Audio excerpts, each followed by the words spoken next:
What kind of a show are you guys putting on here today? You're not interested in art? No. Now look, we're going to do this thing. We're going to have a conversation. From Chicago, this is Filmspotting. I'm Adam Kempenaar. And I'm Josh Larson. You know, you are so unsuitable for my daughter. My child comes from a whole line of revolutionaries. And you look so lost. What are you going to do about this baby? A year ago, it was one of the most anticipated movies of 2025. Last week, it became one of the most Oscar-nominated.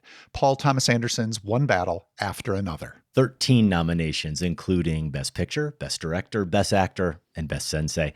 This week, we take another look at PTA's revolution-minded epic, plus our reactions to the Oscar nominations. That and more ahead on Filmspotting.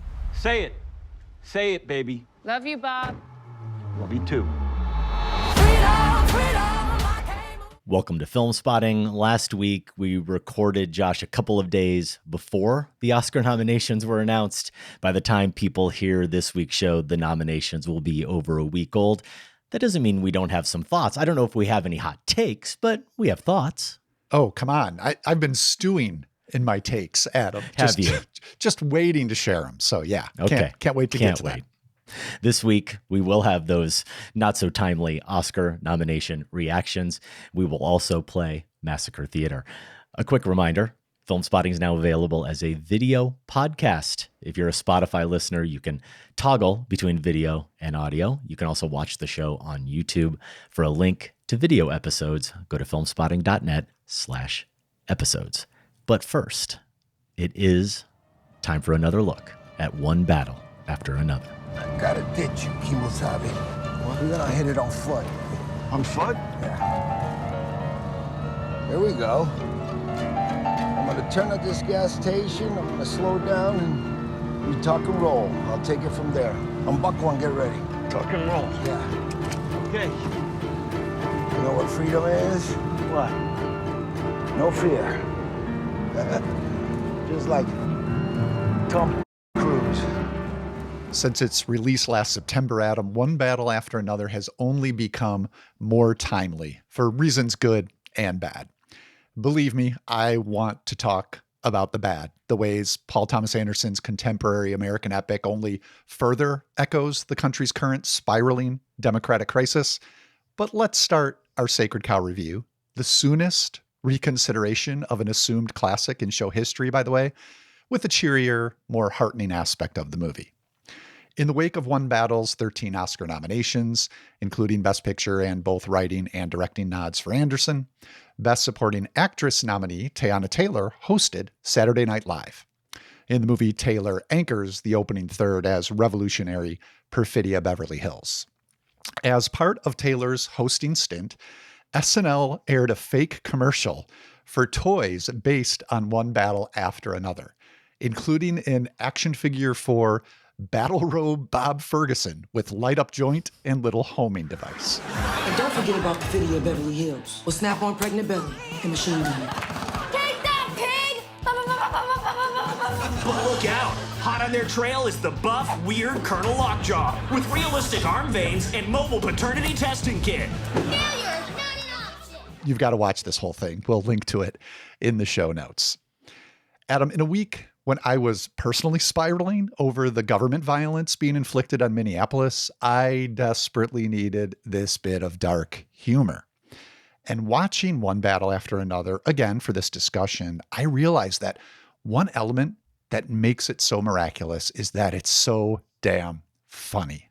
Mm-hmm. So let's start there before we go dark. We're going to need comedy too, after all, if we're going to survive this period in American history. On this rewatch, Adam, was there a new moment, maybe a line, a gag, something that made you laugh particularly hard, and in the process, maybe offered a bit of momentary emotional relief? Wait a second. That was a fake commercial? That's all I have on my Christmas list. Forget my kids. That's my Christmas list. Oh, yours. I was going to say. I need that. The lucky Kempenaar children. No, not quite. Just for me. As is true, Josh, with every great movie, but especially I've found with my two favorite filmmakers, Paul Thomas Anderson and the Coen brothers. Everything about it was richer and sharper. on rewatch, including the humor. You're absolutely right. So will you indulge me? Can I give you a few before I get to my clear number one? I'll give you 3, 4, because I have 3 I want to mention too. Okay, perfect. Because Make that's 'em exactly quick, how many. That's Make exactly your how many I have. I'll do first my couple best. quick. I don't know how this wasn't more memorable the first time. And, apologies for the harsh language here, but I have to commit to the bit. If I ever feel like here on the show, you're being a little nitpicking prick, I'm going to point out how ridiculous the name Comrade Josh is. You can't be a revolutionary with the name Comrade Josh. And if you persist, I'm calling in a Greyhawk 10. Which I guess means getting Sam on the phone? I don't know. Yeah, I think that's right. I'll Okay. consult the code book, but someone, a Filmspotting family member, I think was on this when the movie first came out, because I believe in our Discord, I was called out as Comrade Josh it's in September. And now of all the I do have to names. say, I take a little exception to this because of the two of us, Adam, let's be honest. Who would be, now I have this instinct. I'm not saying Okay. I'm completely unlike this, but who would be the nitpick you won between the two of us if Fair. it came down to a nitpick battle? I suppose, but just between our names, Josh sounds less revolutionary than even Adam. So I'm Okay. going with PTA as a Fair enough. screenwriter there. The entire scene where Bob threatens Willa's friend Bluto. What's up, guys? You guys cool? You guys hanging? Yep. Going to the dance? Yeah, it's cool. Listen, tell you something, whatever you do to her, I'm gonna do that exact same thing to your entire family. I'm not around. Wait, what? Dad? I'm just telling you, we're talking about freedom, baby. We're talking about freedom.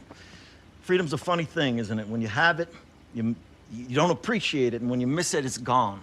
It's just gone. Poof. Love it.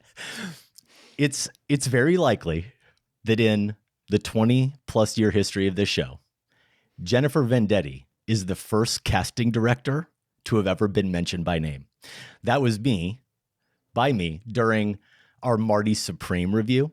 Now she's the first casting director to be mentioned by name twice because she's nominated for the first ever Academy Award for Best Casting. And I can't imagine the Oscar going to anyone else. I don't know what the odds are. I can't imagine the Oscar going to anyone else. But if it had to go to someone else, I'd give it to Cassandra Koulakundis for casting people like John Hugenacker, who plays Tim Smith, the Christmas adventurer. And let's just say, this is the second time we've seen and reviewed the movie. It's been out for almost a year. We are going to spoil the movie. If you haven't seen it yet, don't listen past this point, okay? He's the Christmas adventurer who is sent to clean up the mess that Sean Penn's Colonel Lockjaw has made. And when he's being briefed on that mess, I don't know, his name's Bob or something, the guy to his right, he says, next thing we know, Colonel Lockjaw's mobilized his task force into Bachton Cross and conducted a Class A raid on the Chicken Lick and Frozen Food Farm. And the way Hugenacker says, "Oh no, I love their nuggets." Josh, the degree of difficulty on that line, to not overemphasize any syllable, to not play it as if Tim Smith, the character, believes he's funny. I think it's like a 9.8. After a few small beers, I think it might be the best line delivery in the entire movie. That line this time absolutely slayed me. That entire sequence and almost every line delivery and the choice of word usage. It's like I've been adjacent. I mean, I'm a white guy, so I've been adjacent to meetings like that, but I couldn't quite place what meetings they were.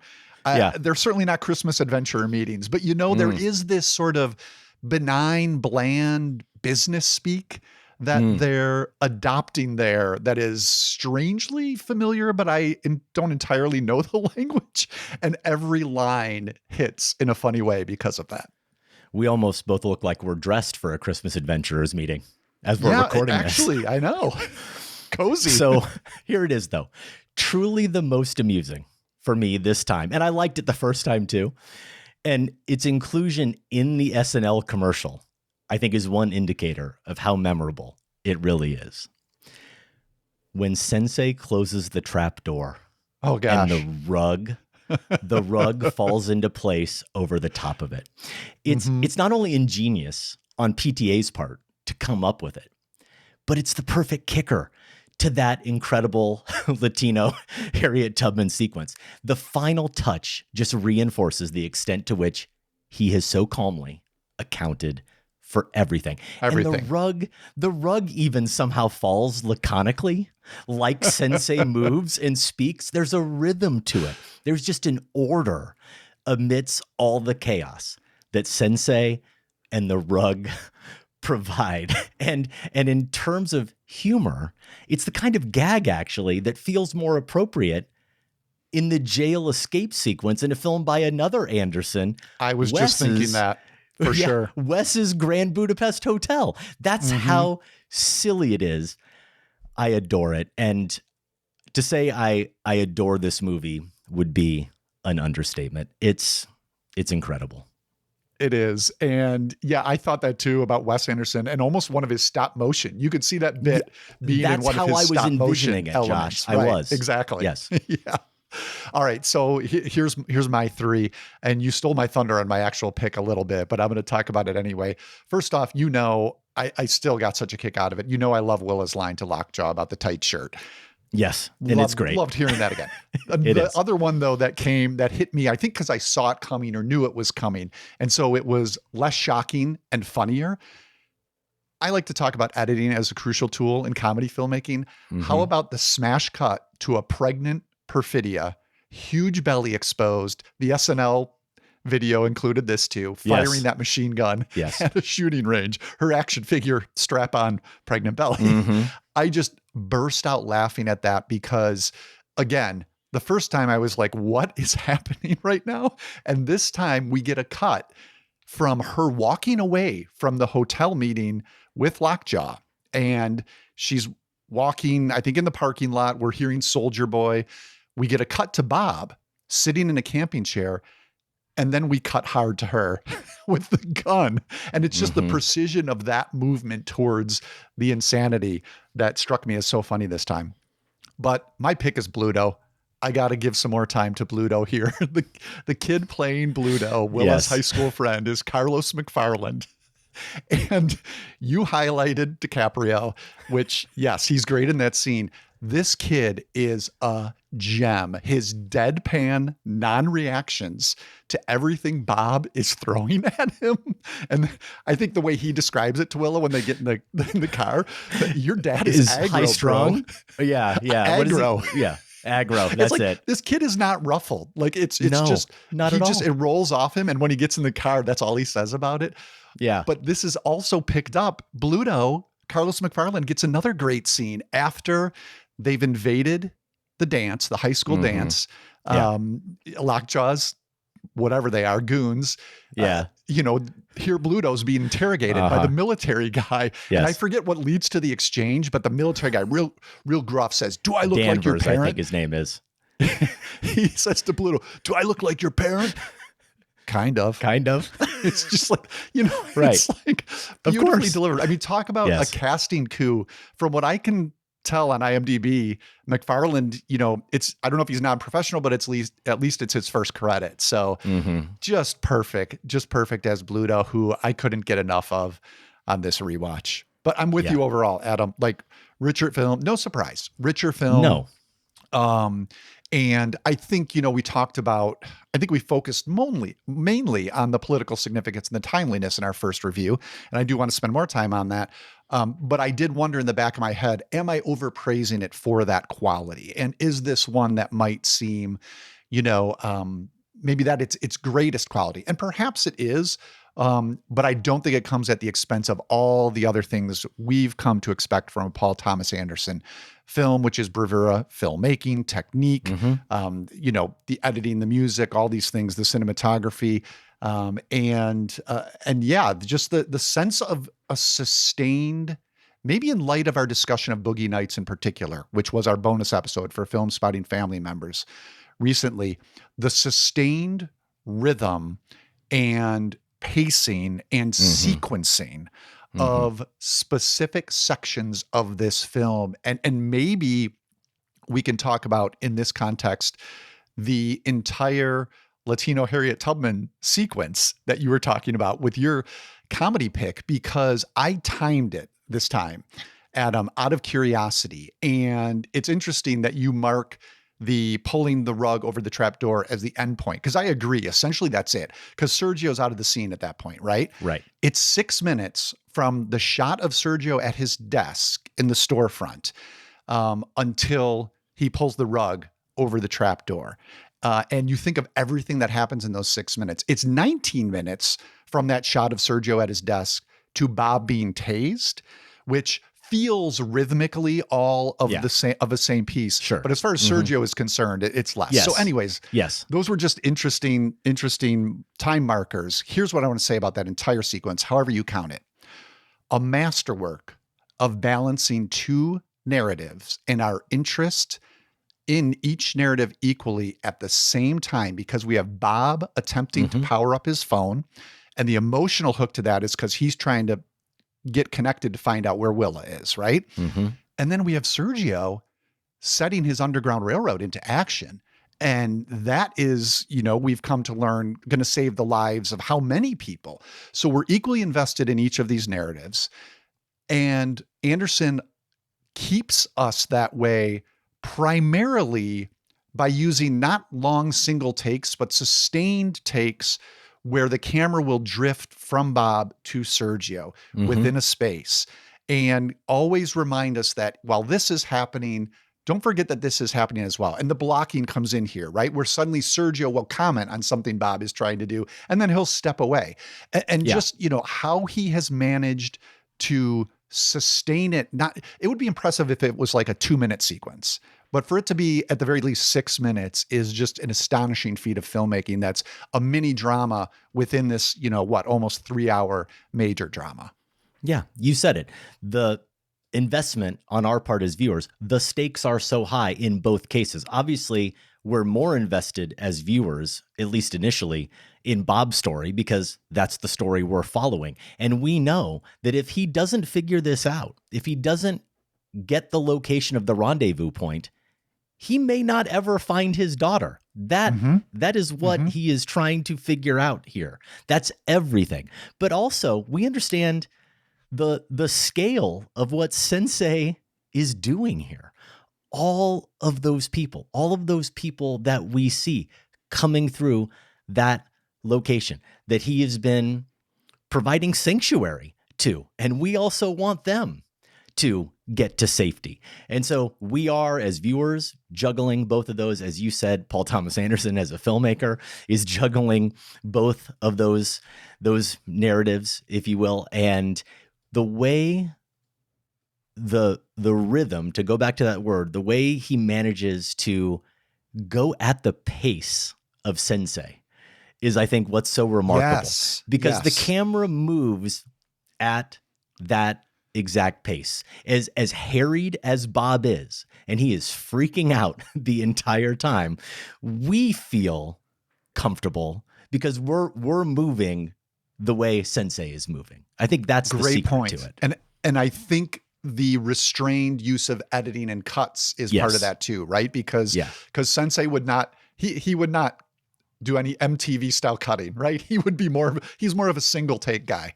Yes, absolutely. So there are so many directions we could go, but in terms of what was richer and sharper, I'm going to go here, Josh, because I wonder if you had a similar reaction or not. It goes for every performance for me, including all the performances that I already loved.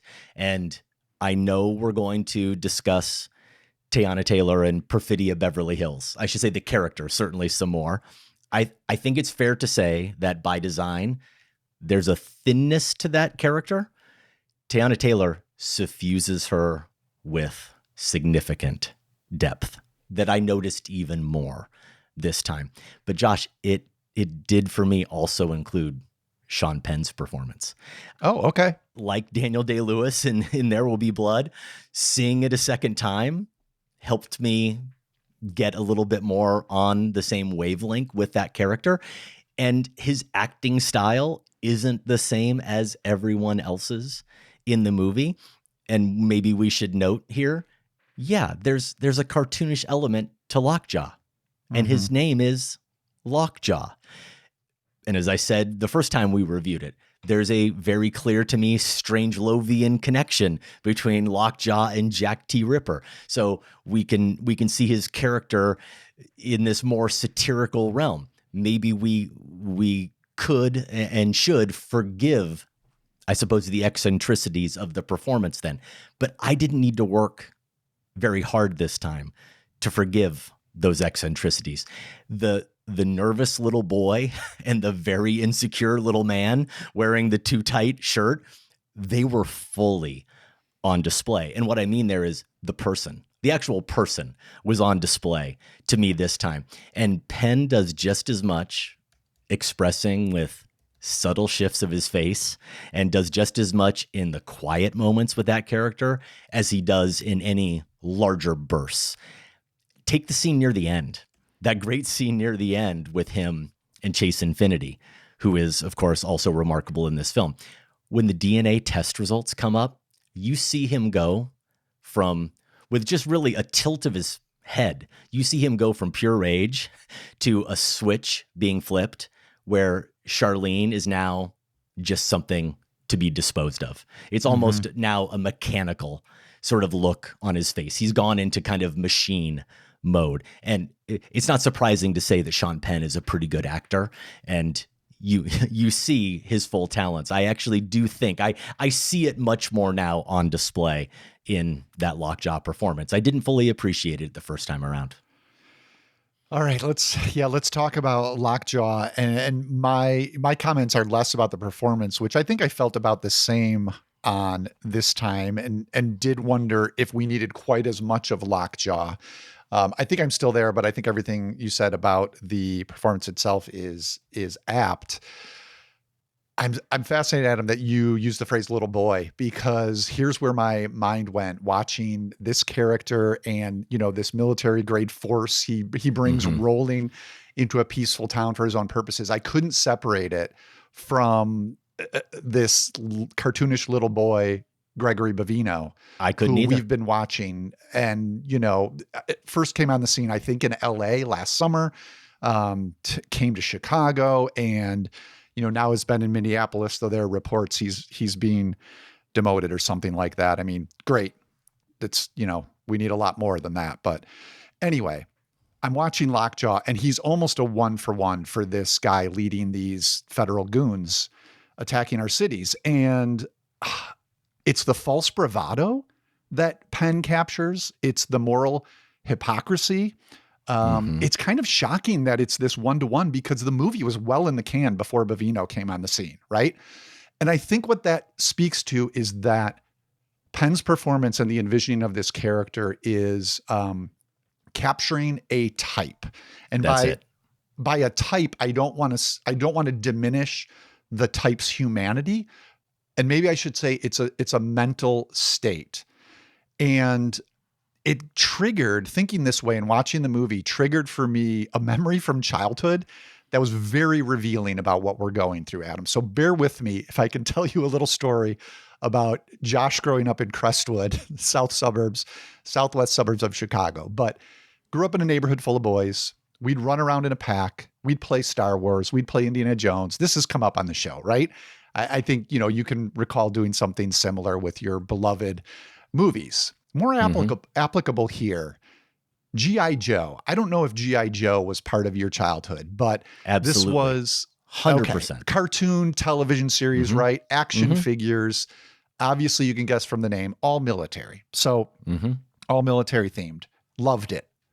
Maybe not as much as Star Wars or Indiana Jones, but just was really into that stuff. So me and my friends, we needed guns to play G.I. Joe. Often we had to make do with sticks.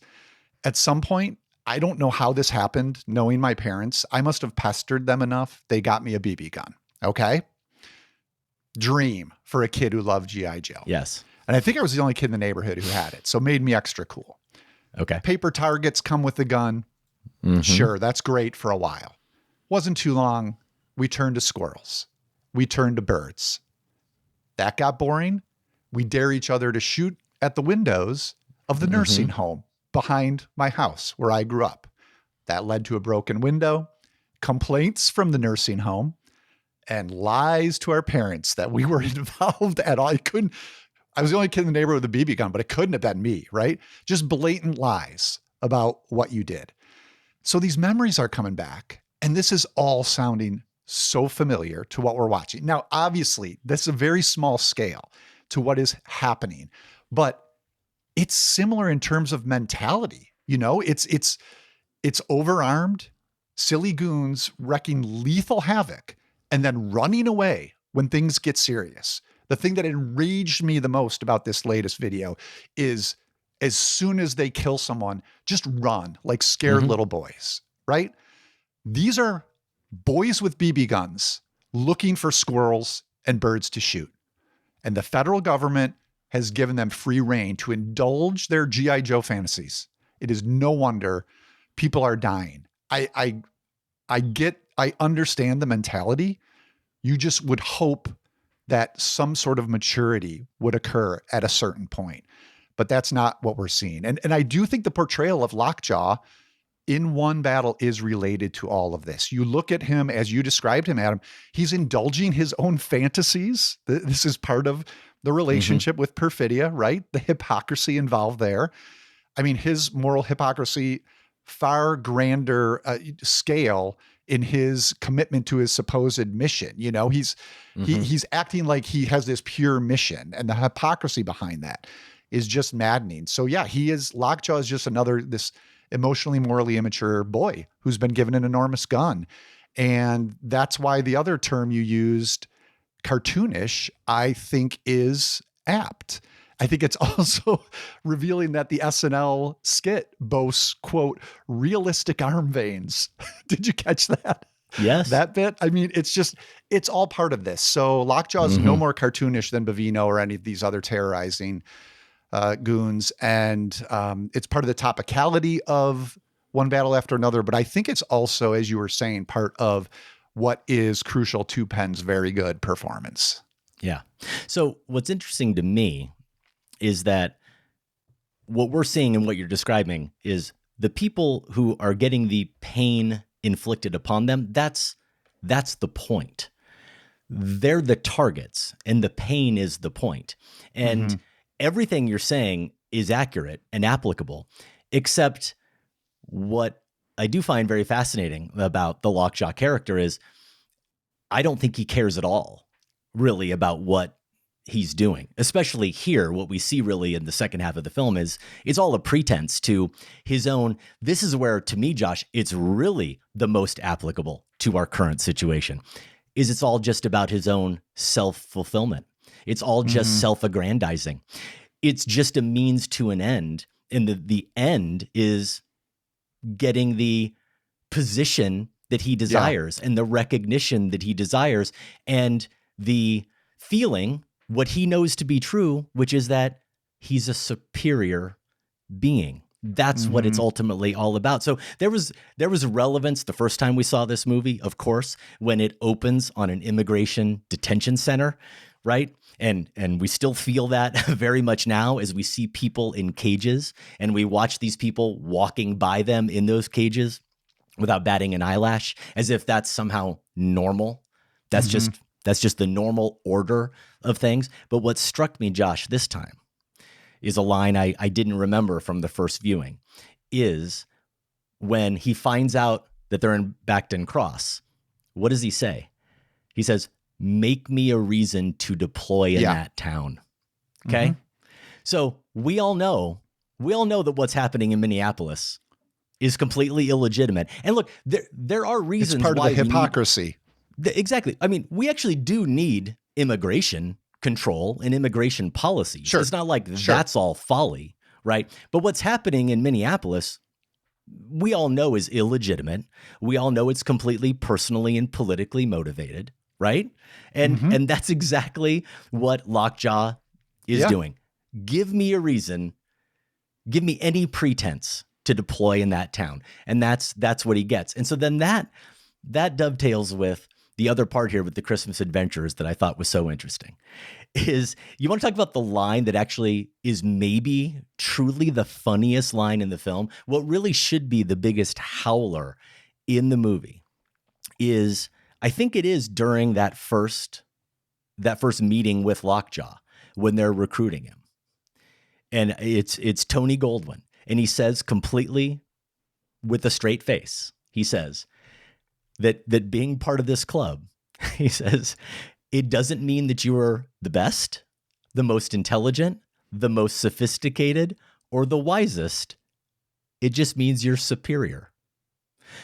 So who does that feel like that describes, Josh? Like, think about that. You're not the best at anything, actually. You're not the smartest.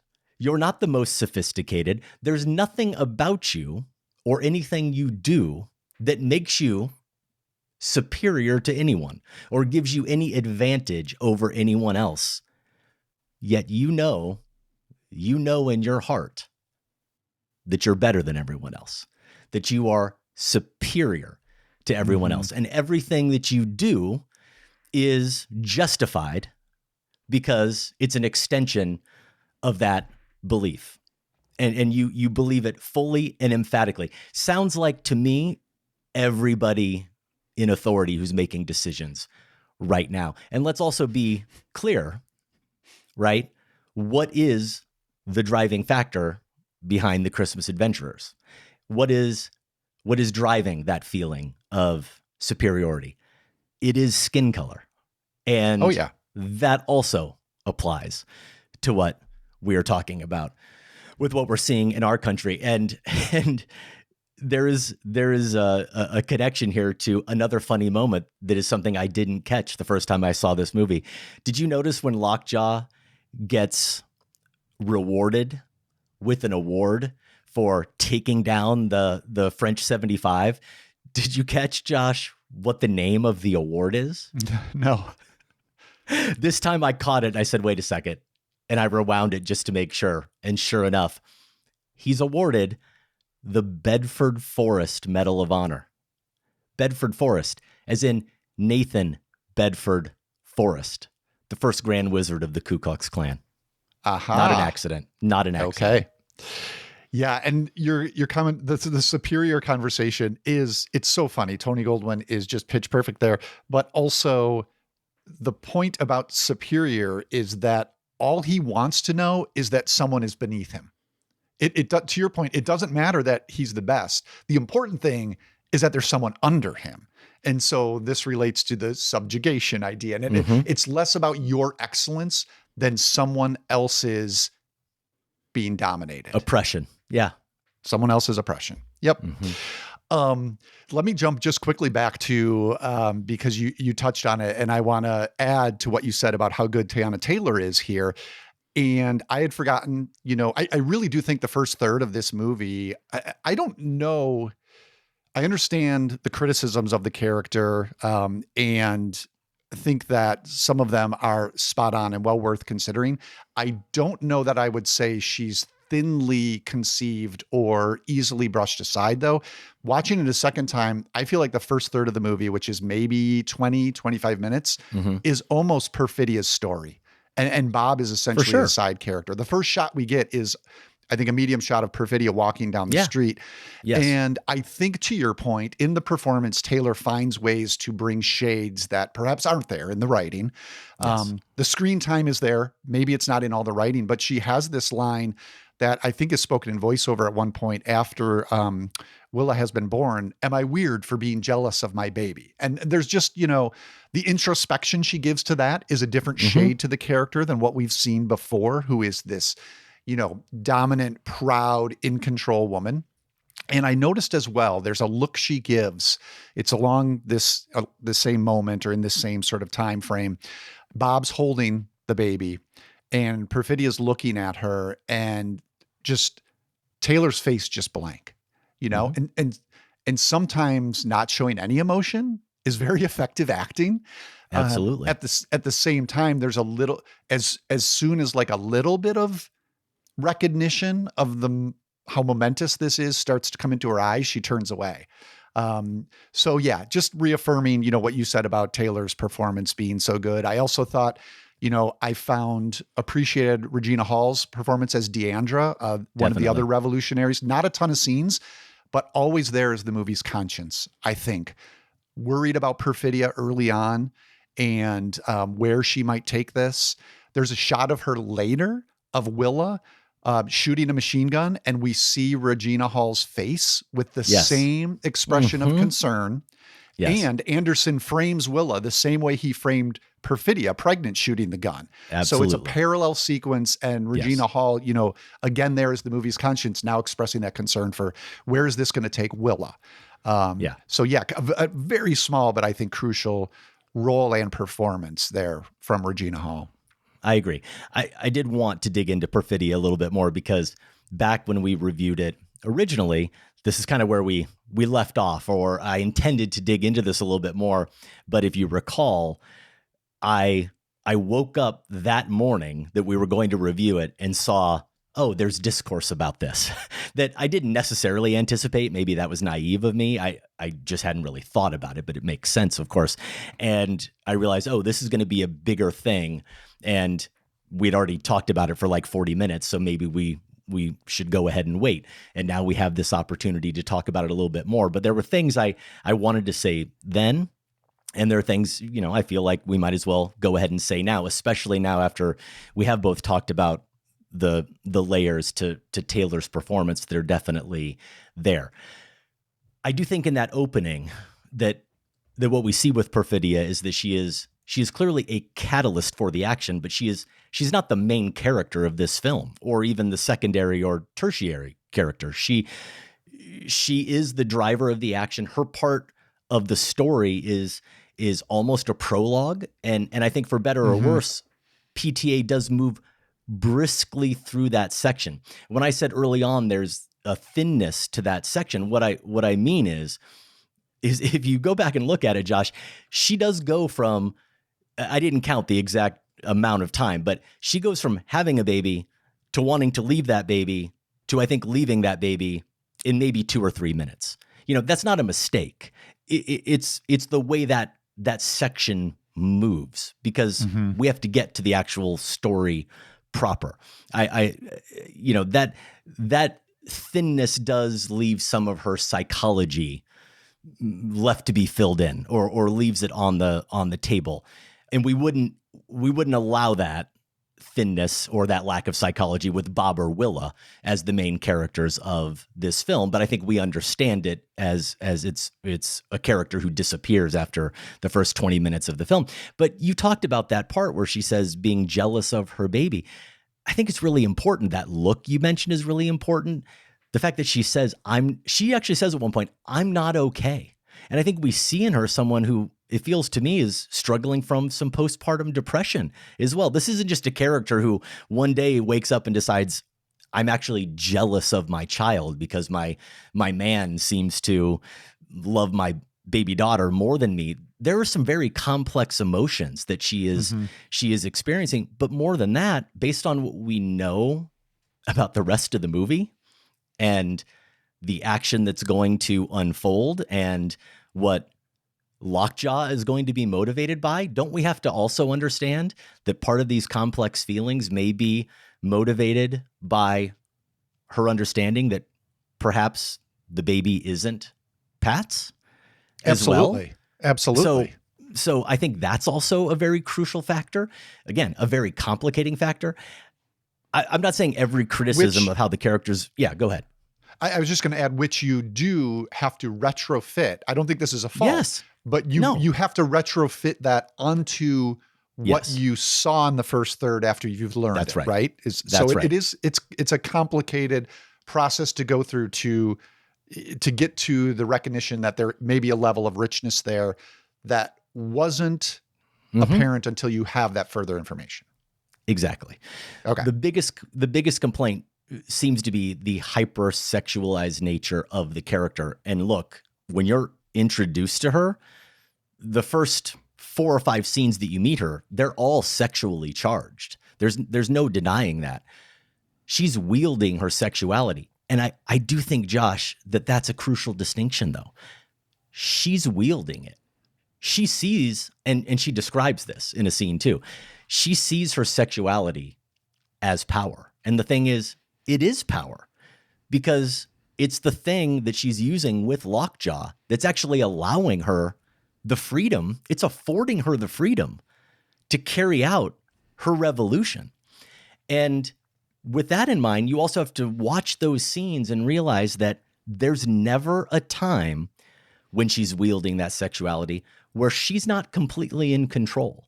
And I think that is significant, but I also think what's significant is the one time where her character is sexualized, where her character is clearly objectified.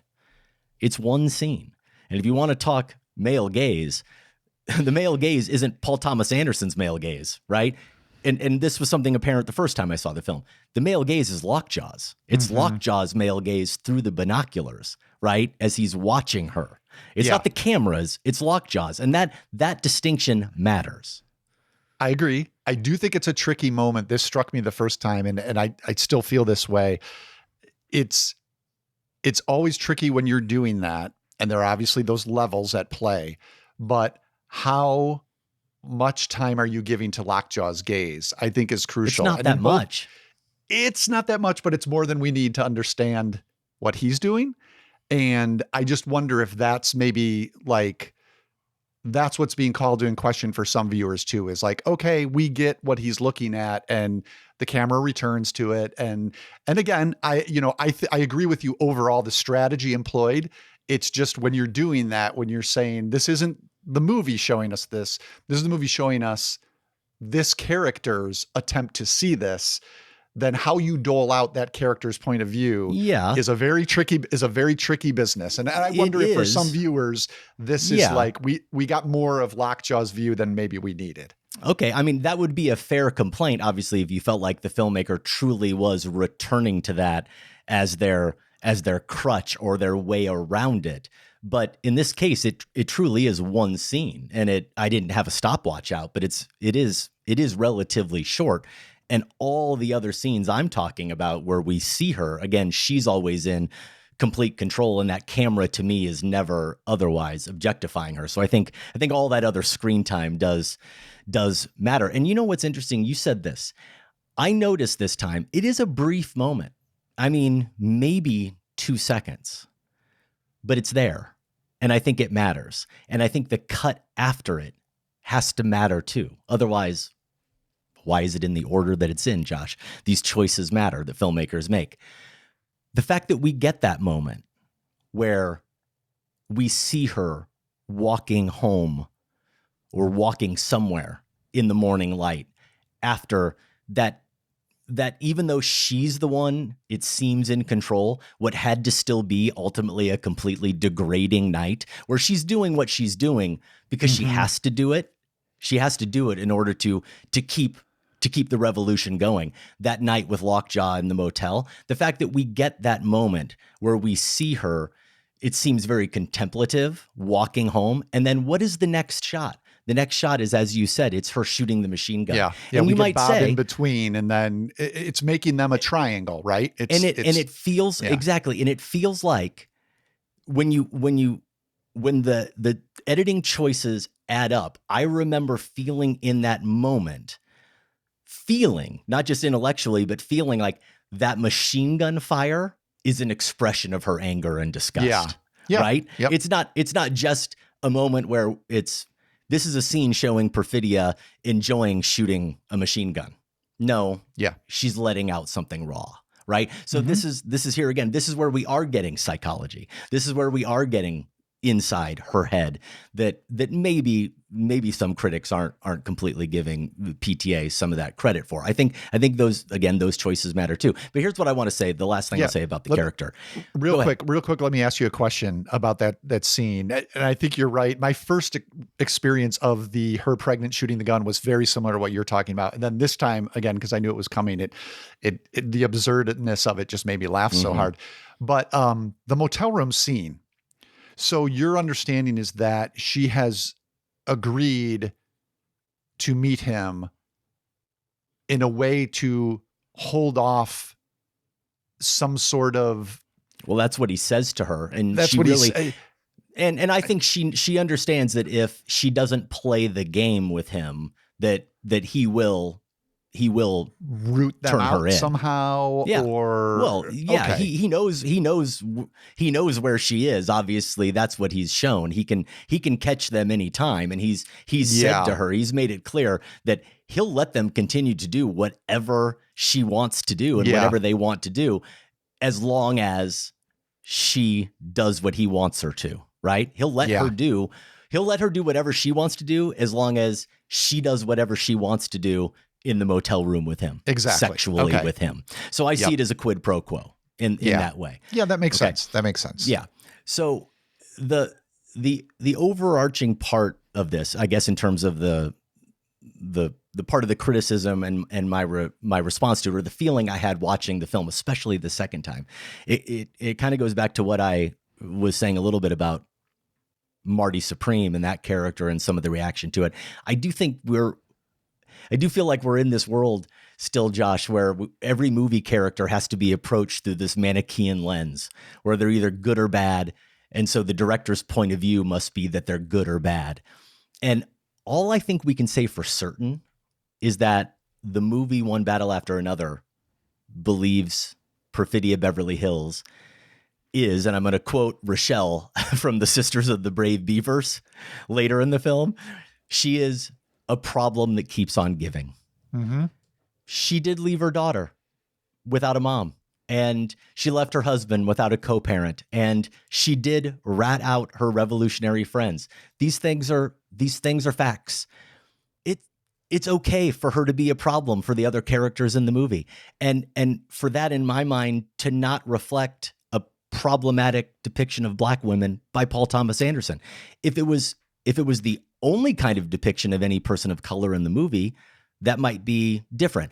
But she's a flawed human being who makes bad, regrettable decisions. And as you pointed out, and I certainly caught it this time too, or paid real close attention to it, the movie opens on her face and also ends, or the penultimate moment, it's certainly a huge moment in the film, ends with that letter to let's talk about the letter, Charlene, which I think you can see as something of a redemptive moment for her. It gives significant weight to Perfidia as that flawed character, as a flawed but sympathetic character. It gives weight to her as a character and her struggle and her spirit. And so for PTA to bookend the movie that way, I have a hard time reading it or reading that character as someone that PTA sees in a problematic way or in a disposable sort of way. I see it as a much stronger character than that. And now that I've gotten that all out, and as I got it all out in my notes earlier today, I did read finally the Angelica Jade Bastien take on this movie, and I won't read any of it here, but I will link to it in our show notes. I think you already linked to it maybe at some point when you brought it up recently on the show, but I'll link to it again. Let's just say I'm much more in line with Angelica's take on the character than some of the critics. Yeah. And Angelica's, piece, and she has some pushback on the movie there, which I think is well worth considering as well. I think is fairer than some of the other complaints I've seen also. So the letter, it's interesting though. I felt like something was off with the letter this time around. And I honestly didn't give it a ton of thought the first time. So it's not necessarily that my position changed. It was such an emotional experience that first watch. Mm-hmm. I just couldn't believe what I was seeing. And I especially loved where the movie ended. And so the letter kind of got forgotten for me in that.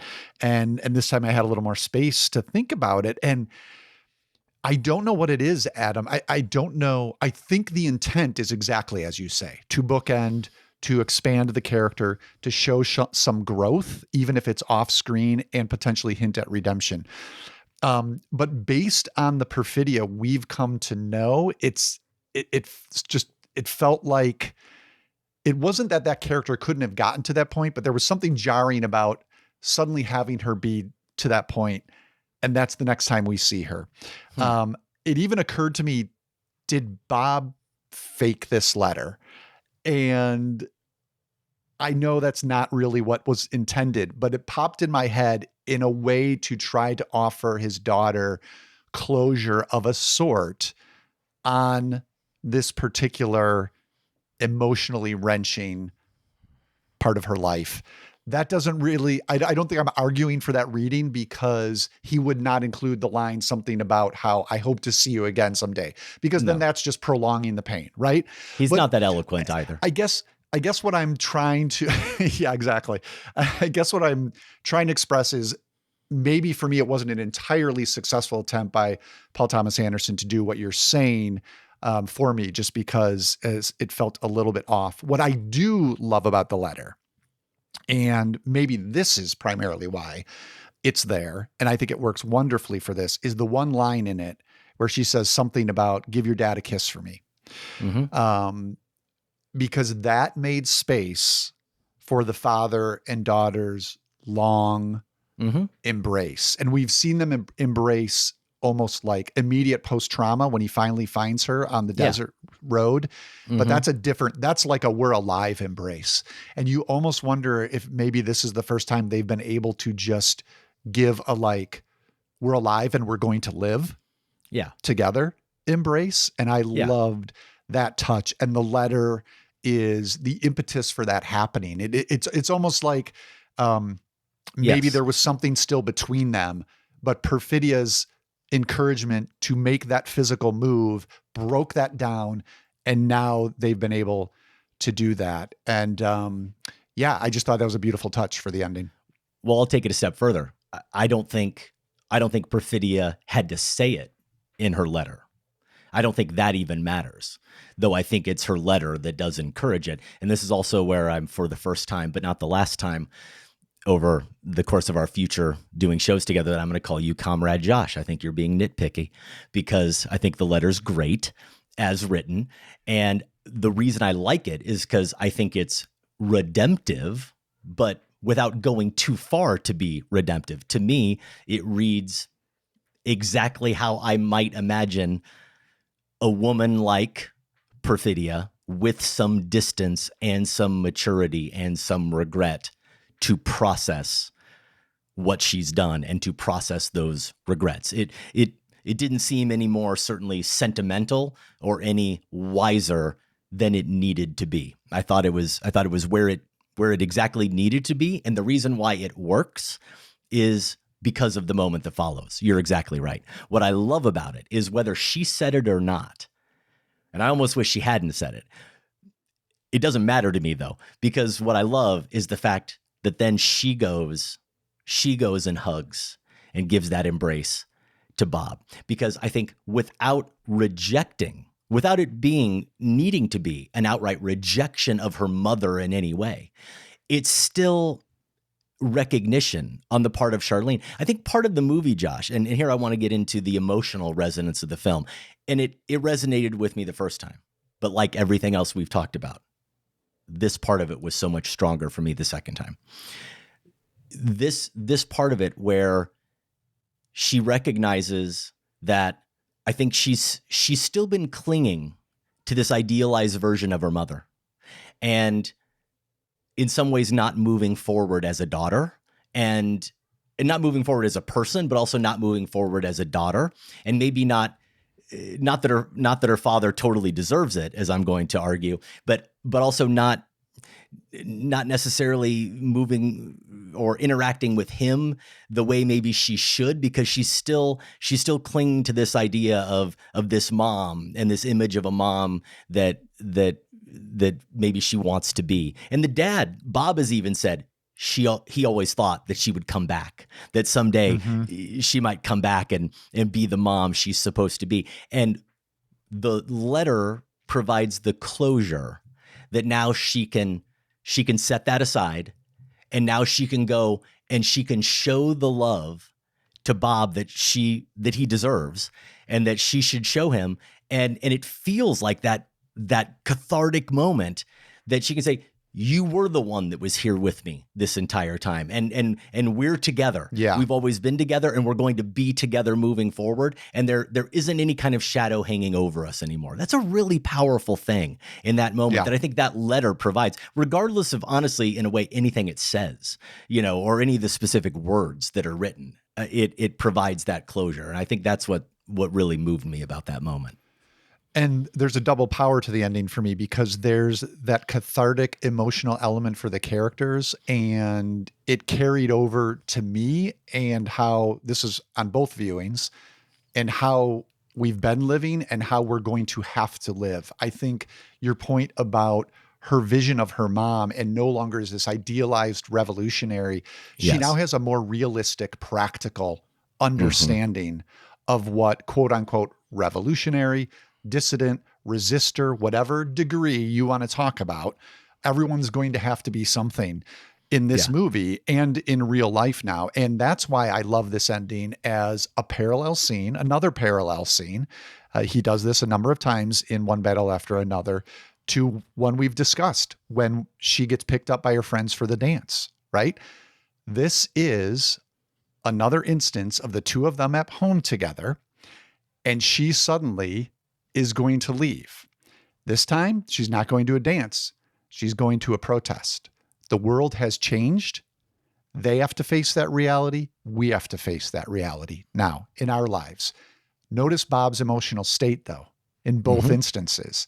Paranoia when she's going to the dance, right? Absolute paranoia, panic. Here, he's realistic about the dangers, but he's calm. And I appreciate One Battle After Another now, twice within 8 months, for being a rooting experience. Whereas, yes, things are as bad as you think. Deep breaths, ocean waves. There is a way forward. It may not be what you have in mind based on other movies you've seen, your imagination, your desires, but there is a way forward, and it might look something like this, the way it looks for these two characters. And catharsis is maybe one way to describe that. Hope is another way to describe it. Just to know you're not crazy and you're not alone. Is how I feel after watching One Battle After Another. And a big part of that is this final scene. I want to talk a little bit more about what connected with me emotionally here, but I also want to talk about those final moments a little bit. And I think I want to talk about how it inspired me, or maybe motivated me, or maybe left me with a feeling of wanting to engage with the world, Josh, but it's going to come, I guess maybe the best way I can frame it is I'm going to come at it through the back door a little bit, maybe with a little bit of cynicism, actually, in terms of the way I'm viewing the end of the movie. We'll see how you take to my read of it. It's funny, when we reviewed this movie originally, I didn't dwell on it, but I tried to find a parallel to PTA's other films, in that he often has characters in his films who are con men or hustlers, and I saw a little bit of that, just a little bit of it in Pat, in that he seemed like someone who's a little bit of a fish out of water, who was trying to always portray himself. He wasn't the true revolutionary that maybe Perfidia or some of the other people in the group were, and he always seemed like a little bit of a fraud. Watching it a second time, I realized that doesn't really seem to be the case. He is actually a bit of a screw up, maybe, but he's a true revolutionary. He's the real deal. He may be a stump, as Perfidia's mother calls him, compared to her, but I think we can believe that he's the real deal. Of course, the real theme that's the connector here to Paul Thomas Anderson's other work is the father and son theme, except in this case, it's fathers and daughters that drives everything. And the moment, or one of the filmmaking highlights for me here, that established the emotional weight or set it up. And this is subtle, Josh. This isn't like some of the other sequences in the movie, like we talked about the Underground Railroad or even the end, right? on the roads, on the hills. But what a little montage that signals the end of the Perfidia sequence into the modern day.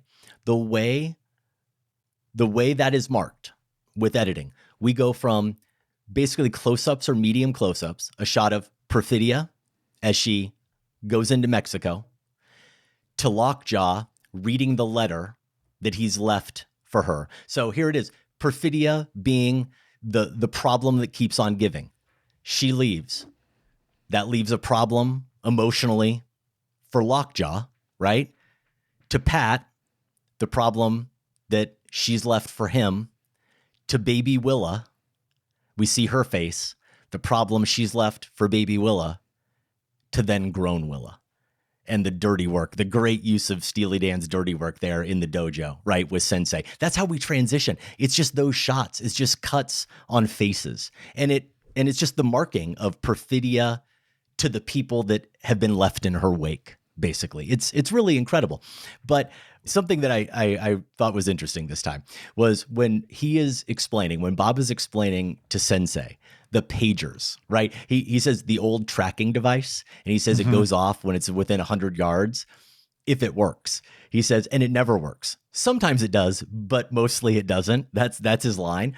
And I'm going to propose that those tracking devices are a metaphor for parenting. Or this father-daughter relationship. You could say that pager, that tracking device in particular that he's describing to Sensei, is a symbol for Bob. It's an old tracking device. It tracks the kid. It's supposed to protect, right? It's supposed to be on alert. And sometimes it does protect, but mostly it doesn't. Sometimes it does its job, but mostly it doesn't. Mostly it's drunk and high, and it's just kind of there. That's Bob, right? And we see that because that first scene where Willa and Bob are at the table, Willa's the parent to Bob. The lines she has are the parent confronting the kid. Where were you? Even the line, I don't want to worry if you wrapped your car around a telephone pole. That's like one of the golden oldies, right? Going into the greatest hits of parents to their kids. He has effectively relinquished his role as parent to her. And that's part of why she's so angry with him. We understand that. He has relinquished his role, except in conventional authority situations like being overprotective about what she's wearing to the dance and who she's with, and harassing her friends, right? Like that's when he turns into dad. And he also says later, he's talking about, Josh, he's talking about the role of protecting her in terms of Lockjaw and their roles as revolutionaries, old revolutionaries, but I think it applies across the board. He says to someone, I got lazy. I think it's Sensei again. He says, I got lazy. I wasn't paying attention. I think that describes what he was doing as parent. And another key line that tells you everything you need to know about him as dad and about their relationship and why she is so angry with him is he says, I don't get mad about anything anymore. That's the thing. Like, that's part of our job as parents, is to get mad about things, is to keep our kids on a certain path and to be paying attention and to get angry about not just the superficial things, right? Is to get mad about the really important, serious stuff. And he doesn't take anything really seriously. That's the problem. She actually wants him in her life. She wants him to care about things, but he's too tuned out. He's tuned out. And so this is why, Josh, it's so important and why it's so powerful, like legitimately powerful at the end when he comes around that corner of that rock, right? And she doesn't just put the gun down when she sees that it's her dad. There's no confusion about whether or not it's her dad. That's not the point. But what does she yell at him? Who are you? She yells at him, who are you? She knows it's her dad. The point is that she's demanding of him that he finally assert his identity as her father, that he prove it, right? That he needs to step up. And in this moment, he needs to say it. And when he says, it's your dad, she makes him do the do the lines, right? Do the old revolutionary spiel. She makes him say it rather than just go, "Oh, daddy," and fall into his arms. She makes him do it. She asserts herself, asserts her identity, and she makes him have to come to terms with his failings as a father.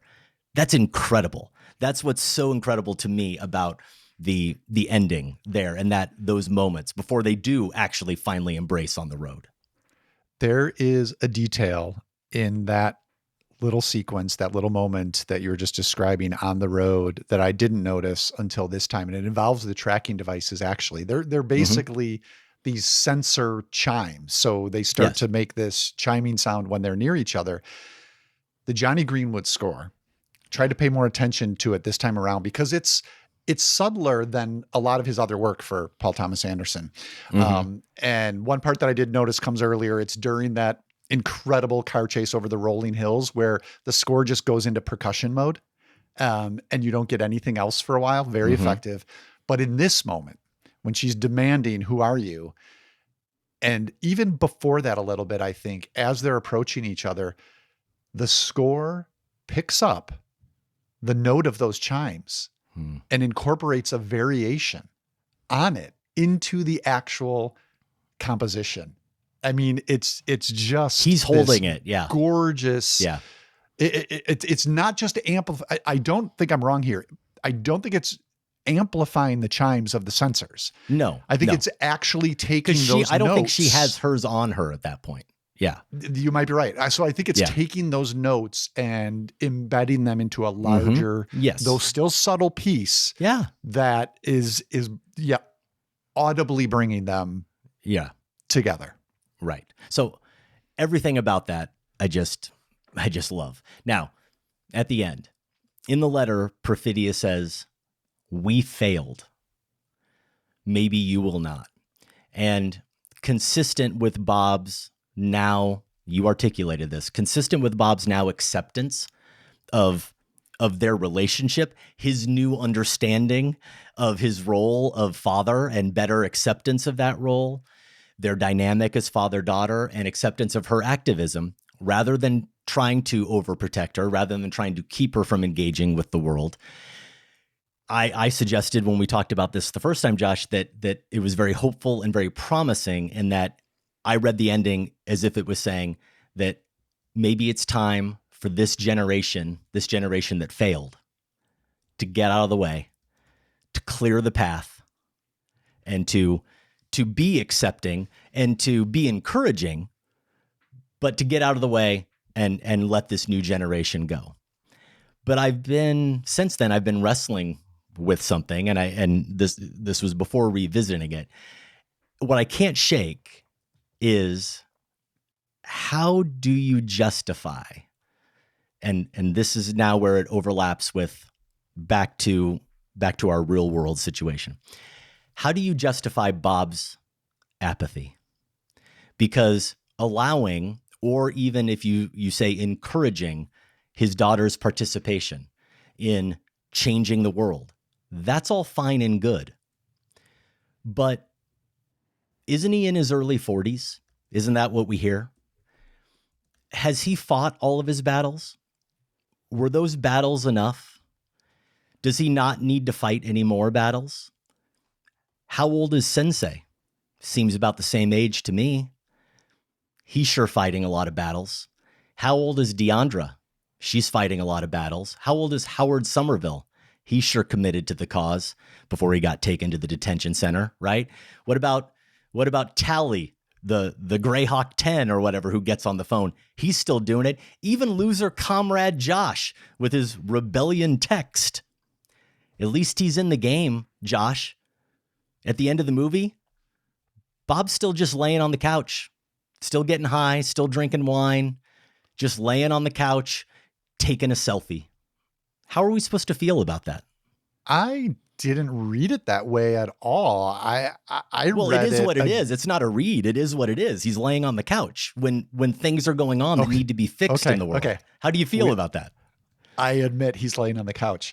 Yeah. I felt fine with it because, again, it goes back to me. It's more about an emotional state and an understanding of what, again, revolution, resistance, dissidence might look like. I think, and here is where those who are criticizing the film for being something, a work of art that is calling for political violence, I think are completely misreading the movie. We see Bob willing to go that far in the opening section. And I think what we see at the end for me is someone who has realized that there may be a different path between political violence, the quote unquote revolution he was a part of at the beginning, and completely checked out because that approach failed in his mind. So we see him in the middle section, completely checked out, not engaged at all. That's part of his daughter's anger towards him, as you described. At the end, I had a sense that he had come closer to where Sensei is. Actually, during that wonderful sequence, there's a little aside where Sensei gives so many lessons to Bob in those 6 minutes. But one of them is, sometimes you play offense, sometimes you play defense. He says, we got to go defense. We got to go defense, Bob. And I guess for me, I found it again, like personally assuring is that I don't necessarily have to be kicking down an immigration concentration camp that my government has set up on my behalf right now. Maybe there is something else that, that I can do that will help, that is more along the lines of how Sensei approaches things. And that may involve steps forward and steps back. It may involve taking losses. It may involve terrible days. It may involve good days of finding ways where you've been able to help. Sometimes you're at the top of the hill and sometimes you're at the bottom of the hill, and you're going to go up again and you're going to go down again. It's in the title of the movie. I think in terms of a political film, this movie is more about the long haul. And to me, I read the ending as Bob has recommitted to the long haul, which isn't necessarily 24/7 perfidia burning out in a blaze. It might look like something where there are days, you know what? You do hang out on the couch and you scroll through your phone because that's the only thing you're going to keep yourself sane. But you're doing it for a couple days later when you're going to get back in there and help out in whatever way you can. So that was how I read it, and why I found it kind of personally encouraging is it was like both invigorating to like, yep, there's work to be done, and also freeing in that you don't have to do it all right now in this moment. And well, I kind of thought maybe that's where Bob was. Ultimately, this is a movie about a father and a daughter, and it is about their rejoining. It is about their reunion, in a sense, their emotional reunion. Because of that's why Bob, and whether or not he becomes an activist again, that part of it, Josh, doesn't affect ultimately how I feel about the film. Okay. Because it delivers on what the narrative needs to deliver on. What I'm getting at, though, is what you're describing, though, when you talked about Sensei, like you couldn't be more involved than Sensei. Sensei, the only thing that Sensei isn't doing is being politically violent, right? So there's a whole spectrum here of activism that we're talking about. And I guess the way I read the end of the film, or at least the way I'm seeing it, and obviously here again, like with Marty Supreme, I don't know what's going to happen after this. I wish I believed that Bob wasn't going to continue to be a burnout and mostly just lay on his couch and be encouraging of his daughter. Now, it's great that he's going to be encouraging of his daughter. That is great. And that is a huge step forward, certainly from where he was earlier in the film. But there is a part of me that still thinks Bob is a bit of a loser for not realizing that he could also be more like Sensei, and he also could be right there with his daughter. And that's actually what the world needs. It's not just another burnout laying on his couch. You know what? I think Sensei, the first time we see him, well, the second time we see him with Willa in that first jump to 16 years ahead. But I think Sensei, the second time we see him, I think he's just paying his bills, man. Like this is what I'm saying, guys. It's not 100%. It's not, yes, you have to live your life too. Yes. Exactly. So I think Bob has learned that from Sensei, you have to live your life. And I also do think one clue we can take as to how Bob is still engaged to some degree, more engaged than he was before, and is not just being apathetic, is how Will is relating to him. As you said, when you were describing their relationship, a key friction point for her was that he did give up. He had checked out. And I think if he was falling back into that pattern, she would not have been on those terms she is with him when they depart, which are, as you say, they're aligned. They're together. And yes, maybe he could go with her to the protest, but maybe that's how she's doing it. And he's going to do it a different way. I think if he had slipped back to where he was before, Willa would not have been relating to him in that scene as she was. Yeah, but again, of course, I'm not suggesting that that's what he's doing, is slipping back to where he was before. I'm saying he is a very different person at the end of the film. There's just a step he still hasn't completely taken. Just a few final things. There's a moment in the car with Sensei. I think it's when the lights come on, when they see the cop, where he says, "Here we go." Rewind it and watch the line when Del Toro says, "Here we go." He delivers it just like Fenster in The Usual Suspects. It's the only line where he sounds just like that character in The Usual Suspects. You mentioned the score. I do love the Johnny Greenwood score. Appreciated that, of course, even more the second time. Josh, go back and listen to it. There is a part. I rewound it to make sure I wasn't nuts. It starts right around the time when they have the shootout at the nunnery and leading up to the chase and through part of that chase. The score, Greenwood, it has to be intentional. It's just too clear to me. The score just steals directly from the Wizard of Oz. The Great Wizard of Oz sequence where the witch, but in the Kansas sequence, the witch is riding her bike, the dun dun dun dun dun, part. Johnny Greenwood just takes that. But more than that, it's not just that little melody. He takes other parts of it and you can lay them over the top of each other. And I thought, well, is that just Greenwood? And it probably is. Is that just Greenwood sort of paying homage to a classic score? Why would they take The Wizard of Oz? What does it have to do with this movie? I don't know that it has anything to do with this movie. But I did also notice that right during the part where you're hearing that is the sequence where Lockjaw has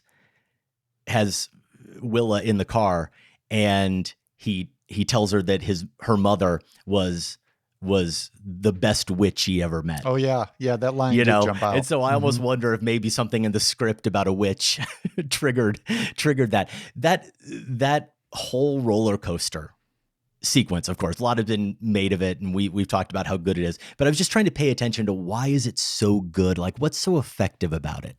And it's the pace of it.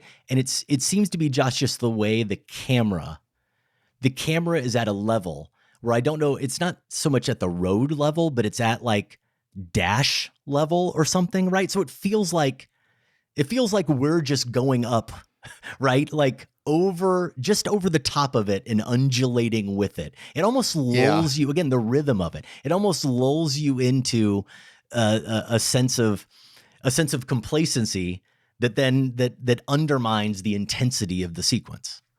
There are a couple shots where it almost feels as if the camera was not on a car necessarily, but was actually on a helicopter flying extremely low and doing those moments because there's a levitating quality that a car doesn't give you. That's it. So yeah, it's surreal. Yeah.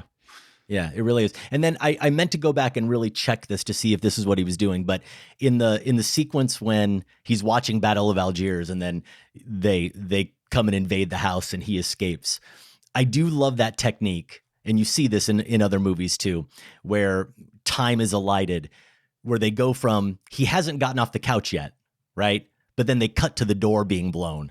Yeah. And he is gone. He is in the tunnel, but it doesn't feel like enough time has passed yet. And so it's just a neat technique to kind of rush time in that way. But the way through that whole part where they're going through the house, I feel like it's the diegetic sound is the TV music from the Battle of Algiers. I think Makes that's sense. the sound that's playing in the sequence, actually, is from the television. Of course, it would be the Battle of Algiers. So, yeah, one of our longer conversations, maybe our longest conversation. And I, quite frankly, am not that shocked that it's about one battle after another. If you add this Sacred Cow review and our original review together, have we matched the running time of the film? We may be. We're close. We are certainly close. Yeah. We are. Nice. So one battle after another. It is currently available to stream on HBO Max and also available VOD. We won't spend quite as much time on this, but we do want to take a minute to thank a couple of Family Plus members. These are Filmspotting family members who support us and allow us to keep doing what we do.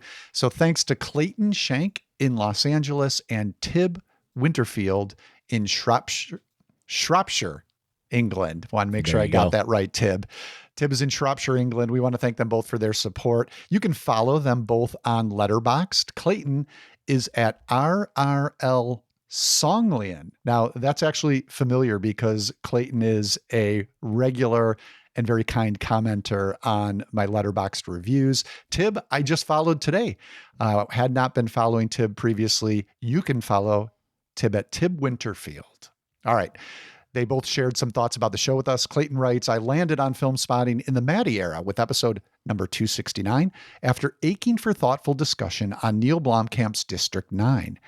As interlocutors, and this has only increased in richness with Josh's arrival, your shrewd balancing act between academic insight and giddy, brimming reverence over this magic medium we call movies is a joy to behold. So that's how Clayton found us. Thanks for those kind words. Tip found us about 10 years ago, I think just via Google. The 2015 Actor Madness was what solidified me as a devotee of the show. They both have favorite segments. Clayton said, anytime Midnight Run is given airtime, it's a masterpiece. I guess we got to give Midnight Run its own segment at this point for Clayton. We should. Tib said it's still the madness. I look forward to it every year. That or Golden Brick, which has brought so many good films to me. Hey, Josh, just real quick. Do you not remember that we did give Midnight Run its own segment? I'm pretty sure we gave it a Sacred Cow. We gave it a Sacred Cow. I meant Clayton would like a recurring segment. Oh, okay. I think he would like just a little bit of appreciation every episode, maybe. Okay, I see what you're saying. Yeah. We asked if there were any reviews we got wrong. Clayton said, well, Clayton doesn't want to offend anybody. So he says that Adam got wrong Wolf of Wall Street and I got wrong Interstellar. Okay. As for Tib, none that leap out at me, but Adam is very clearly wrong about A Life Less Ordinary. Yeah. Wow. Do you have strong feelings about A Life Less Ordinary, Adam? Sometimes I see these, and if they take a shot at me, it does hurt me. It wounds me, for at least an hour or so, Josh. I'm not gonna lose any sleep over A Life Less Ordinary. No, not at all. Great Danny Boyle film. All right, the movies they credit with becoming cinephiles. For Clayton, American Psycho. Bale is tapping into something here that I think is eternal. Tib shared Clerks. Murder is eternal. Favorite books about movies or movie making. Film directing, shot by shot, visualizing from concept to screen by Steve D. Katz. That one comes from Clayton. Tib suggested How I Made 100 Movies in Hollywood and Never Lost a Dime. That one by Roger Corman. Who else could it be by? We thank Clayton and Tib for being family members and for all of those years of listening. In addition to keeping us doing what we're doing, membership does come with perks. You get to listen early and ad-free. You get our weekly newsletter. You get exclusive opportunities like being part of our Filmspotting Family Discord. You also get monthly bonus shows like you could hear Sam this week talk about another Paul Thomas Anderson film. Well, we talked about it too, but only he really tried to argue very intensely, semi-intensely, that it's a bad movie. that was his take. So you can hear that if you're a Filmspotting family member. Did he go so far as to say bad? I defended it. Yeah, I'm pretty sure he used that word, Josh. Did he? Man. Yeah. Okay. Yeah. So that's out now. And I'm not sure. I think February is blind spotting time. So we'll pick a movie. I could be wrong, but I think it's where we pick a movie that all three of us haven't seen. Usually all three of us haven't seen, and we try to watch that. We'll probably try to pick something that connects to Filmspotting Madness, Best of the 40s. And March, we'll have a trivia spotting edition coming up. So all sorts of fun that you can have as a Filmspotting family member, and you can learn more about joining the family at filmspottingfamily.com. You can also help the show by rating or reviewing us at Apple Podcasts or Spotify. It really does help us reach new listeners. The 10 films nominated for Best Picture are Begonia, Ed Guiney and Andrew Lowe, Yorgos Lanthimos, Emma Stone, and Lars Knudsen, producers. F1, Chad Omen, Brad Pitt. I definitely was not up watching the Oscar nominations broadcast live. I suppose, Josh, you could have, or it would have been more reasonable for you with the time zone shift.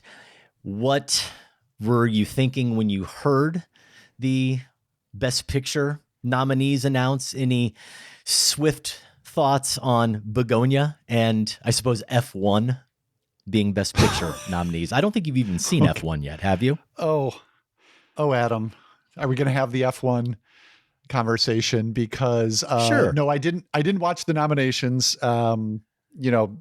Despite the time zone being helpful here in Scotland, I have watched F1. It wasn't out of due diligence, but Debbie, who, we know from our Fast and Furious marathon is the true Fast and Furious fan in our house, has kind of the gearhead. Let's just go with gearhead. Mm-hmm. Has been nudging me to watch F1 on and off for a while now. So I thought, okay. Oh, I wish I had. You know what? It'll make it easy when we do our Oscar prediction show. And we like to knock, when we choose who would we nominate in categories, and then we always have to knock someone out. At least I've got a clear knockout for all the categories for me. Okay. It was a rough watch. Well, I didn't think F1 was as rough a watch as you. I wouldn't even call it a rough watch, but was I shocked? Well, shock isn't even the right word, because I know some pundits had predicted that it might get a nomination. Was I still surprised? Yes, I was surprised. Do I think it should have gotten a Best Picture nomination? No, of course I don't think it should have received a Best Picture nomination. Can I ask, because I haven't looked into this, the pundits, like what was the thinking? Like, basically, how did this happen? Is it just because it was a big hit? Is it because there does seem to be recently at least one big, populist action, all sorts big of screen. Below the line folks, or awards for, the editing and some of those more technical achievements. It's driven by that as well. That seems to usually be in the Best Picture mix. And so here Makes again, sense. not a shock that F1 was one of those nominees, but I was still surprised ultimately to see it in there. Now, there are at least 6 films of those nominees that I was very excited to see. And we are going to talk more about the Oscars back, or I should say later, when we do our Oscars special. March 6th, I think, is when we have that scheduled for. That is the show that we do with Michael Phillips every year. We do plan to have him back on who will win, who should win, and who should have been nominated. The Oscars are on Sunday, March 15th. But any other thoughts? Did you have any other immediate reactions, Josh? Anything you think is worth sharing as you perused the list of nominees? I mean, mostly there's just a couple categories I want to touch on quickly here. But yeah, in general, I'm kind of sad.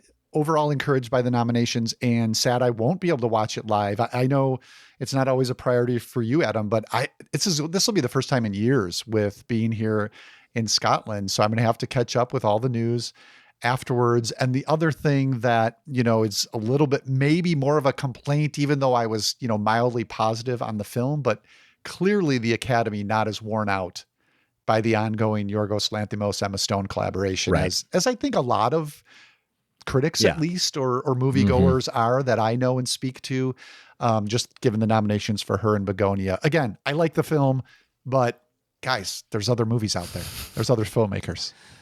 Yeah. Yeah. I liked it a little bit less than you. And so it was a little bit disappointing, I suppose, to see it get the love that it did, though I do like Emma Stone's performance and I'm always fond of her as an actress.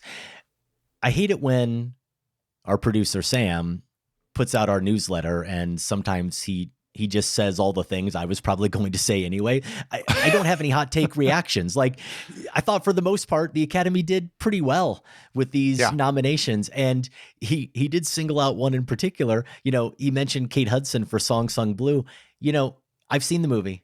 I like the movie and I like her in it. So there are other Best Actress performances that I liked and that I had above her this year, but I don't hate the nomination at all. And it's much easier to say, take her out, maybe if you haven't seen the movie or if you have certain thoughts about the movie, but the performance I think is really good. So I'm not mad at that nomination at all. I'm not mad about a lot of the nominations, Josh. Like I said, I think it's weird, I suppose, that No Other Choice, one of my top 5 films of the year from Park Chan-wook, didn't get anything.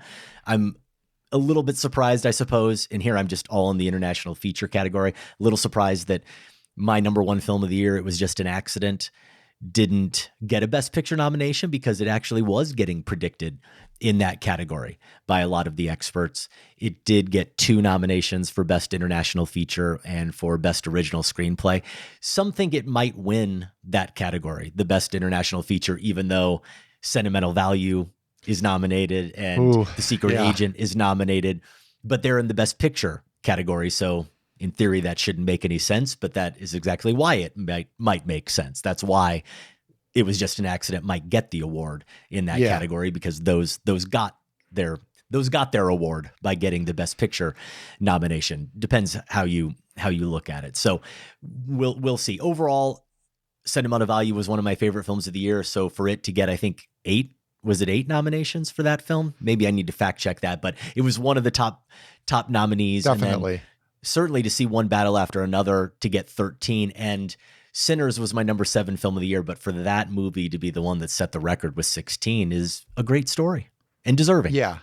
I mean, I think, again, no surprise that Sinners and One Battle After Another are the headliners, but still, you know, exciting to have 2 lead Oscar candidates that are that good. I don't know that I feel that way every year. So that's hugely encouraging. Glad you called out Sam's newsletter, because he did do a great job of giving some, you know, an Oscar nom recap. Again, that's comes to Filmspotting family members. So if you're not getting those, join the family. And you mentioned Sentimental Value, and that was one I wanted to bring up in relation to the supporting actress category. As listeners know by now from hearing us talk about One Battle After Another, we're both very thrilled that Tiana Taylor is there. I was afraid she might still get overlooked for One Battle, but also really encouraging because this is a film I have had a chance to catch up with since our year-end show. Sentimental Value is that among its many awards is a supporting actress nom for Ip's daughter Lilios, who plays the younger daughter of Stellan Skarsgård's filmmaker. And not only did I think she was so crucial to the narrative, the overall familial portrait that Trier is giving us there, but man, Lilios delivers a piercing, quiet performance that you could easily go through that film and not necessarily notice. The amount of restraint she shows, even though her function in the narrative is so crucial, is a beautifully delicate balancing act that she pulls off. So really glad to see that the Academy, I mean, that's, you know, like we like to be cynical about who Academy voters are and what they're looking for, but this is an instance of like, oh, they're paying really close attention if they nominate someone like this.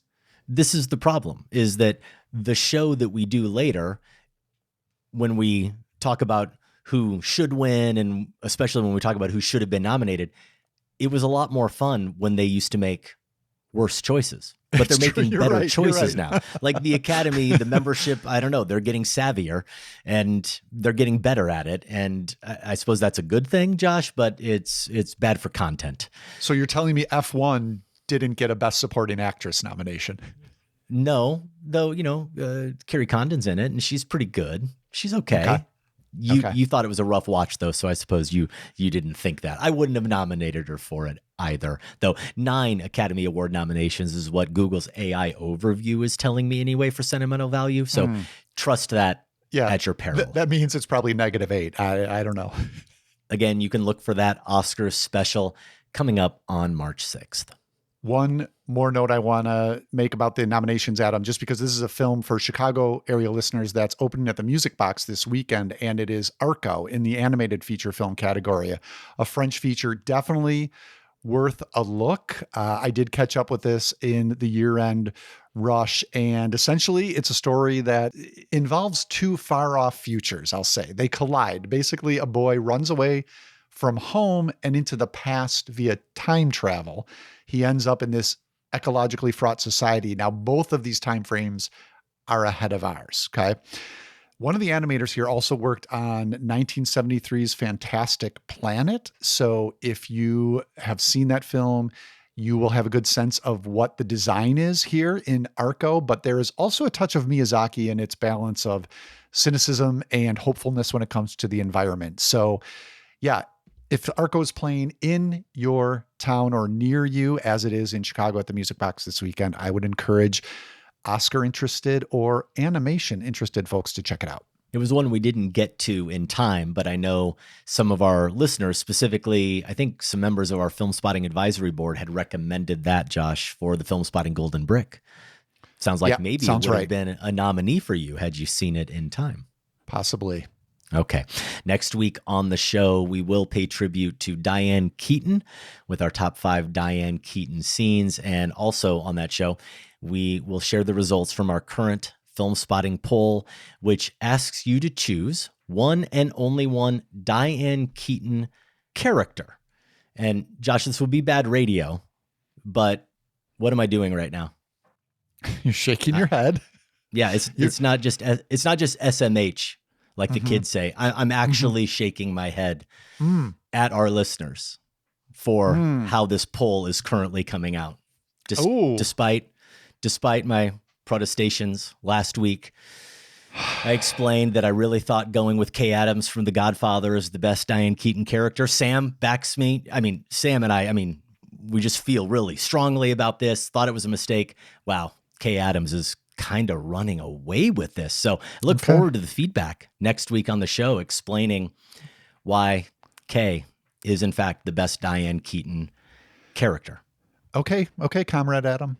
You can vote in that poll and leave a comment. It has a really nice ring to it, actually. That sounds strong, I think. You can vote in that poll and leave a comment at filmspotting.net.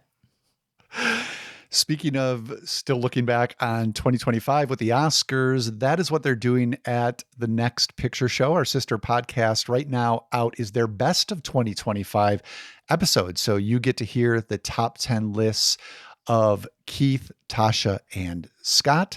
Check that out. New episodes of the Next Picture Show drop every Tuesday, and you can find them wherever you get your podcasts. Okay, it's time now for Massacre Theatre, where Adam and I perform a scene, and you get a chance to win a film spotting prize.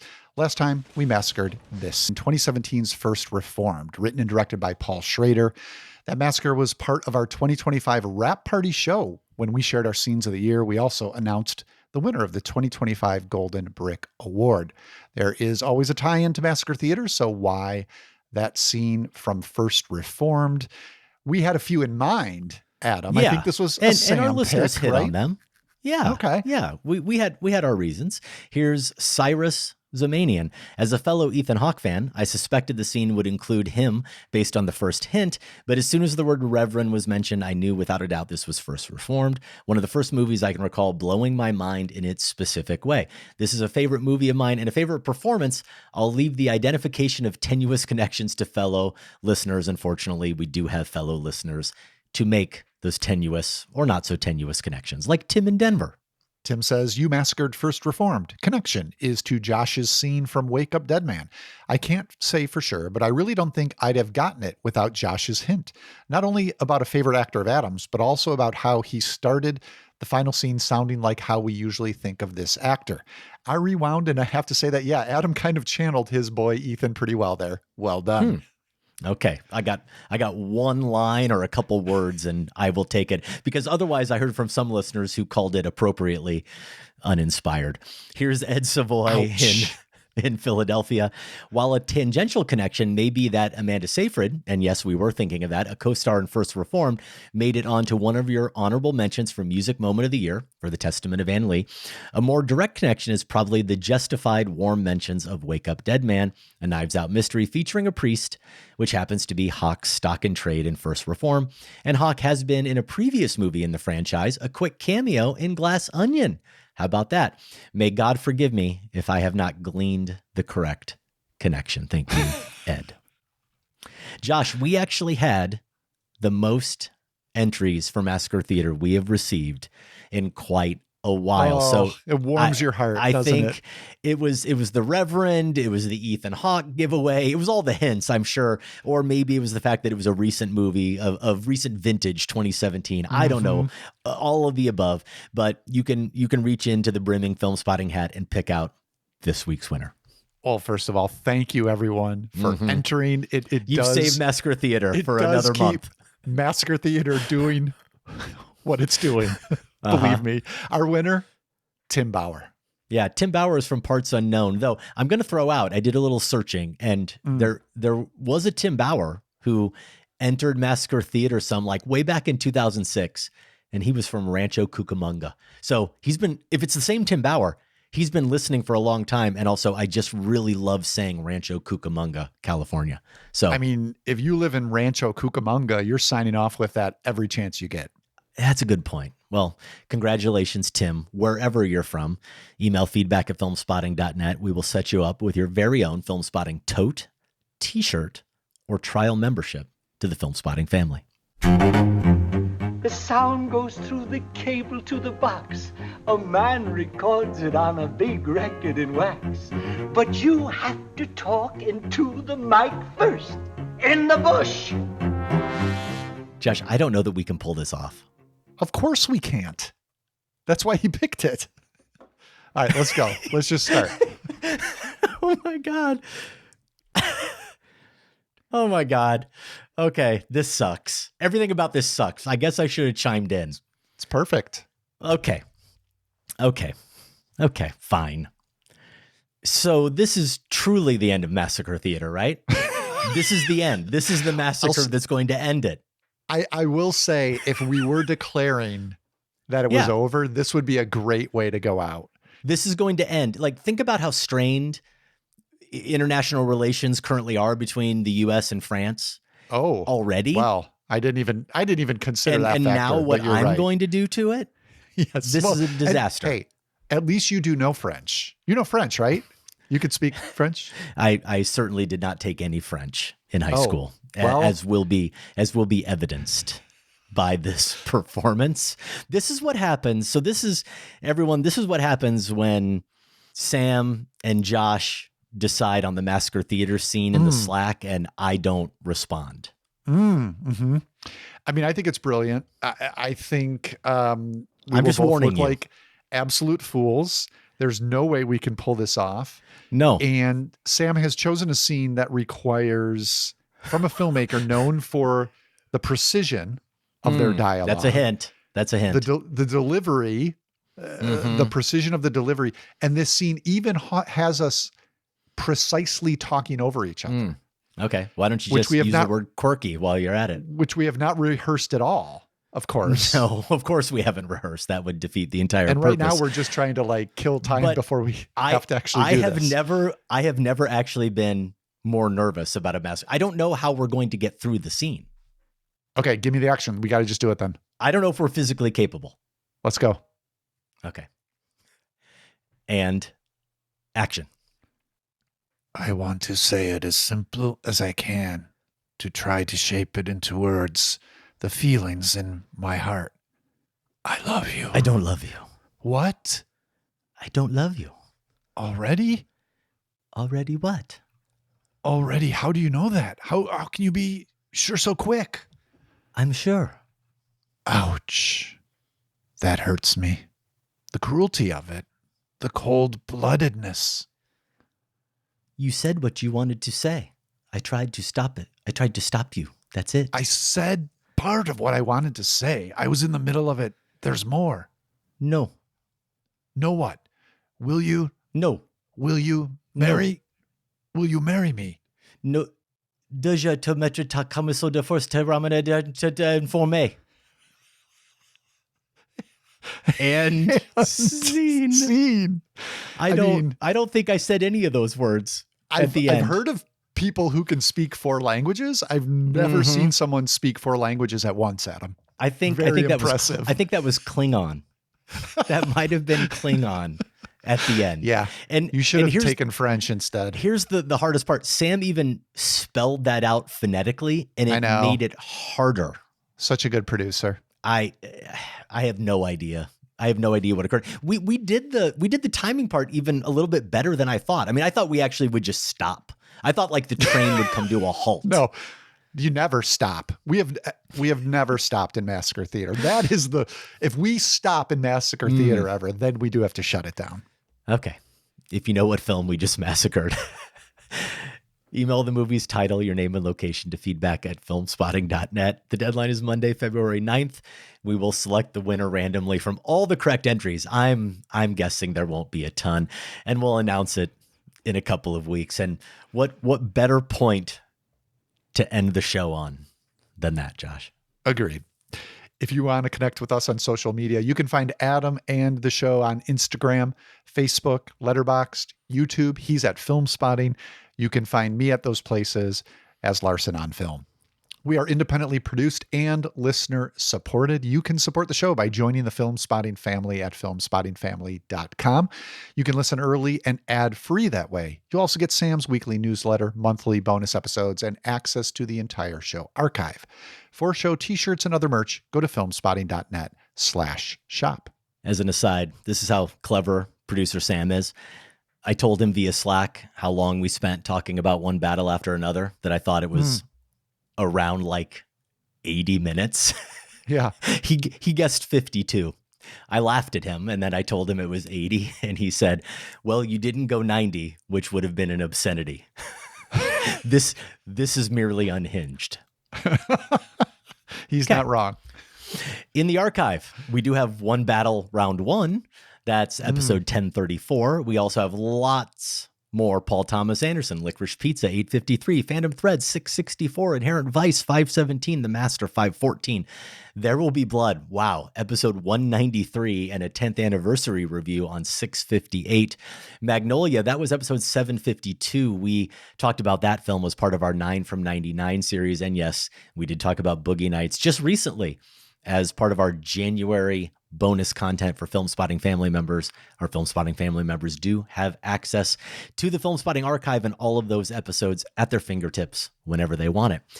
Streaming or available VOD this weekend. I suppose it's streaming. You can watch Sundance Film Festival movies, Josh. Those are available the 29th through February 1st. In limited release, it's expanding. You mentioned it earlier, the French animated film Arco. Check that out if you have a chance. In wide release, I am curious about Sam Raimi's new one, his survival of the fittest thriller Send Help with Rachel McAdams and Dylan O'Brien.